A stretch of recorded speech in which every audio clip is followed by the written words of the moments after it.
dans l'hémisphère sud depuis hier. Et actuellement, on est par 4 degrés et des poussières sud. On s'approche des îles Salomon. Et je dézoome un peu le chantier. En fait, on est là. La flotte est ici. Et on descend en Nouvelle-Zélande en passant à travers plus ou moins ces îles qui ont un inconvénient d'avoir un petit peu d'altitude et donc de présenter des risques de vents, de pétrole et des choses comme ça. On est un petit peu chanceux là-dedans, mais je dirais malchanceux d'un côté, chanceux parce que la mousson de nord-est n'est pas installée.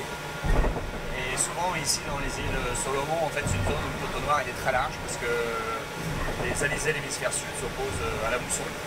Et là, comme il n'y a pas de mousson, et ben, le coteau noir, ça va être plutôt facile ou moins difficile à traverser. Et ce qui ne fait pas notre beurre, parce que justement, on a une position très est qui devait nous être favorable par rapport au coteau noir.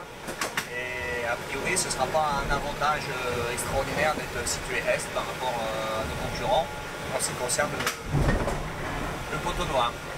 Et on va passer les îles Salomon à partir de demain, Téléfonica en premier, puisque les îles sont inclinées.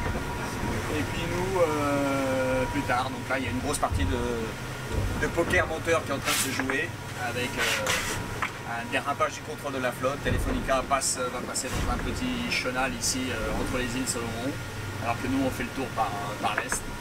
Et donc on a du mal à prévoir le résultat en sortie des îles, qui sera devant.